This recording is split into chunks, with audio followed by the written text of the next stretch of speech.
पहाड़ियों के दामन में बसी एक छोटी सी बस्ती थी सिंगापुर। बस्ती की बाहों में घुंघरू सेठ का छोटा सा होटल जायका महल स्थित था। होटल छोटा जरूर था, मगर उसके स्वाद बड़े बड़े होटलों से बढ़कर थे। उसका एक ही बेटा था शाका। शाका अपने बाप की तरह सख्त जान नहीं था। वह जवानी की मस्ती में रहता, दोस्तों के साथ गलियों में आवारागर्दी करता, दोपहर तक सोता और जब भी बाप बुलाता यही कहता, अरे बाबा कल से काम शुरू करूंगा, अभी तो जिंदगी पड़ी है। घुंघरू सेठ उसकी हाथ से फिसलती जिंदगी को देखकर आह भरता, बेटा मेहनत इंसान को पहचान देती है, पर तुम तो जैसे वक्त बर्बाद करने पर तुल गए हो। लेकिन शाका के कानों पर जूं तक नहीं रेंगती थी।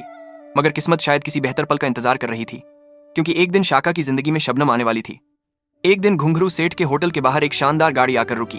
उस गाड़ी से एक खूबसूरत सी लड़की उतरी जिसका नाम था शबनम, जो बस्ती के मशहूर व्यापारी राणा सिंह की बेटी थी। शबनम सिर्फ जिज्ञासा के कारण इस होटल में आई थी, क्योंकि यहाँ के खाने के चर्चे वह पहले भी सुन चुकी थी। जैसे ही वह अंदर आई, शाका उसे देखते ही पहली नजर में प्यार कर बैठा। उसे पहली बार महसूस हुआ कि दिल की रफ्तार कुछ और ही तरह से धड़क रही है। शाका की नजर उसी पर थी कि उसके हाथ से ट्रे गिर गई और जमीन पर बिखर गई। शबनम उसे देखकर हल्के से हंस पड़ी। फिर घुंघरू सेठ ऑर्डर लेने आया। शबनम मुस्कुराकर बोली, मेरे लिए चाय ले आइए। घुंघरू सेठ ने शाका को चाय ले जाने को कहा और वहीं पहली बार दोनों की नजरें भिड़ी। शबनम के दिल में भी शाका के लिए एक कोमल भावना जाग उठी। अब शबनम घर वालों से छुपकर होटल आने लगी। अपनी कार वह होटल की गली से दूर खड़ी करती। मुलाकातें सिर्फ खाने तक सीमित नहीं रहीं। धीरे धीरे बातें, हंसी मजाक, दिल के राज, सपने सब कुछ साझा होने लगा। शाका ने पहली बार किसी को अपनी जिंदगी का मकसद बताया। शबनम, मैं अपने बाबा का नाम रोशन करना चाहता हूँ, बस हिम्मत नहीं जुटा पाया। शबनम का लहजा हमेशा हौसला बढ़ाने वाला होता था।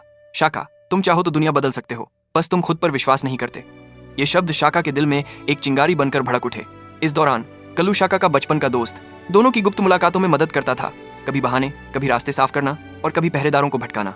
लेकिन एक दिन राणा सिंह घर आया और देखा कि शबनम घर पर नहीं है। उसने कॉल किया पर फोन बंद।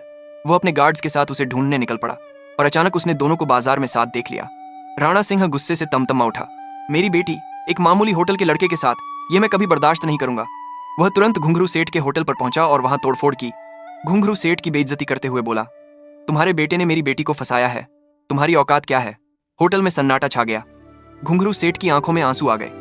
शाका ने सफाई दी, राणा जी ऐसा कुछ नहीं है, हम दोनों एक दूसरे से बहुत प्यार करते हैं। यह सुनकर राणा सिंह और भड़क गया। उसने जेब से एक मोटा सा चेक निकाला और शाका की ओर बढ़ाते हुए कहा, ये लो, बहुत पैसे हैं, अब मेरी बेटी से दूर रहो। शाका के हाथ कांप उठे।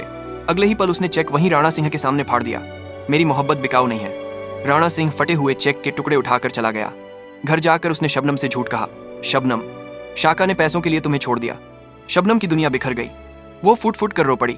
जिस शाका पर उसे यकीन था, आज वही यकीन टूट चुका था। रात को शाका उससे मिलने उसके घर के बाहर गया, लेकिन शबनम ने मिलने से इनकार कर दिया। शाका पूरी रात इंतजार करता रहा, पर शबनम ने उसे अनदेखा कर दिया। शाका समझ नहीं पाया कि अचानक सब क्यों बदल गया। शबनम की जुदाई उसने बर्दाश्त नहीं की। अगली सुबह उसने फैसला किया, अब वह गैर जिम्मेदार लड़का नहीं रहेगा। वह अपने बाबा के होटल पहुंचा और काम शुरू कर दिया। सफाई, बर्तन धोना, सब्जी काटना, पकाना, सब कुछ। वह घुंघरू सेठ से कुकिंग सीखने लगा और जल्द ही एक प्रोफेशनल शेफ बन गया। लोग उसके बनाए खाने की तारीफ करने लगे। फिर उसने होटल को आधुनिक बनाने का प्लान बनाया। ऑनलाइन ऑर्डर, ऐप के जरिए खाना, तेज डिलीवरी सिस्टम, हर घर तक पहुंचने, नए फ्लेवर, साफ सुथरी सेवा। इस सफर में कल्लू उसका दायां हाथ बन गया। धीरे धीरे जायका महल पूरे इलाके में मशहूर हो गया। लोग दूर दूर से आते, ऑनलाइन ऑर्डर बढ़ते गए और डिलीवरी का काम कल्लू संभालता। घुंघरू सेठ गर्व से अपने बेटे को देखता। अब जायका महल ट्रेंड बन चुका था और शाका का नाम हर जुबान पर था। उधर राणा सिंह टीवी पर उनकी सफलता की खबरें देखकर हैरान था। दूसरी ओर शबनम को फटा हुआ चेक कागजों के बीच मिला और उसे पूरी सच्चाई पता चल गई। वह उदास हो गई, लेकिन इस बार बोली, अब मैं शाका की मदद करूंगी। वह चोरी छिपे शाका के बिजनेस की कानूनी और आर्थिक मदद करने लगी। नई मशीनरी, ब्रांडिंग, कागजी काम, सब गुप्त रूप से। शाका हैरान था कि सब कुछ अचानक इतना आसान कैसे होने लगा। उसे लगा कि शायद किस्मत साथ दे रही है, पर उस किस्मत के पीछे शबनम थी। एक दिन शहर में फूड फेस्टिवल का ऐलान हुआ। बड़े बड़े होटल शामिल हुए। राणा सिंह का होटल भी पूरे घमंड के साथ मौजूद था, लेकिन जायका महल ने सबका ध्यान खींच लिया। शाका की मेहनत, उसका स्वाद, उसकी सेवा सब लाजवाब थे। जब रिजल्ट आया, पहला स्थान जायका महल को मिला। समूचा मैदान तालियों से गूंज उठा। घुंघरू सेठ भावुक होकर रो पड़ा। जब शाका को मंच पर बुलाया गया, अचानक शबनम मंच पर आ गई और कांपती आवाज में बोली, मुझे एक सच सबके सामने कहना है। पूरा मैदान शांत हो गया। कैमरे, लोग सब ठहर गए। मेरे पिता ने झूठ बोलकर मेरी और शाका की मोहब्बत तोड़ दी। शाका ने कभी पैसे नहीं लिए। उसने मेरी इज्जत रखी, मेरी भावनाओं की कद्र की, और मैंने ही छिपकर उसकी मदद की, क्योंकि वह सच्चाई, मेहनत और ईमानदारी का प्रतीक है। भीड़ में शोर मच गया। राणा सिंह के चेहरे से घमंड का रंग उतर गया। वह मंच पर आया और शाका व शबनम दोनों से माफी मांगी और फिर दोनों की शादी धूमधाम से करवाई गई।